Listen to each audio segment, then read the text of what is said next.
பயிற்சி 3.1 உள்ள 3வது சம் பார்க்கலாம். இங்கே வந்து பார்த்திங்கன்னா ஒரு கோவைகள்லாம் கொடுத்துட்டு அதில் ஒவ்வொரு கோவைக்கும் உள்ள எண்கெழு என்னன்னு சொல்லி கேட்டுருக்காங்க. ஓகேங்களா. ஃபஸ்ட்டு இப்படி இந்த கோவையெல்லாம் நம்ம வந்து பிரித்து எழுதினாலே போடும். இந்த கொஸ்டினுக்கான ஆன்சர் வந்து ஈஸியாக எழுதி கண்டுபிடிச்சலாம்.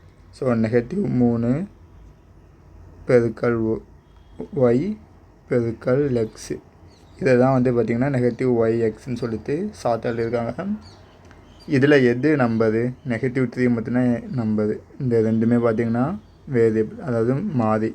அந்த நம்பரை மட்டும் எடுத்துனாலே போதும், நமக்கு வந்து அந்த கோவைக்கான எண்கெழு வந்து கிடைச்சிடும். ஸோ ஃபஸ்ட்டு கொஸ்டினுக்கான ஆன்சர் வந்து -3 தான். இதே மாதிரியே கீழே உள்ள எல்லாத்துக்குமே பண்ணுவோம். 12 × k, அதெல்லாம் 12kன்னு சொல்லி சின்னதாக கொடுத்துருக்காங்க.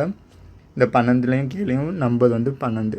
ஸோ 12 தான் 2வது கொஸ்டினுக்கான எண்கெழுவாகும். அது பார்த்திங்கன்னா y மட்டும்தான் இருக்குது. இதில் பார்த்திங்கன்னா நம்பர் இல்லை. இந்த நம்பர் இல்லாத சினாரியோலலாம் நம்ம வந்து 1 போட்டுக்கலாம். ஏன்னா 1 கூட எந்த நம்பரை பெருக்கினாலும் நமக்கு ஆன்சர் வந்து அதே நம்பர் தான் கிடைக்க போகுது. ஸோ ஒய்யோட எண்கெழு வந்து 1. அதேமாரி தான் பார்த்திங்கன்னா 121 பெருக்கல் b பெருக்கல் c, இதோட எண்கெழு என்னது? 121.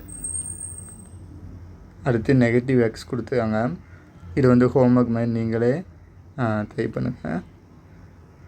அடுத்து பார்த்திங்கன்னா 9pq. ஸோ இதில் நம்பர் வந்து 9 தான். ஸோ 9 தான் இதுக்கான ஆன்சரு. அது லாஸ்ட்டாக 2 × a × b, இதுக்கான ஆன்சர் வந்து 2.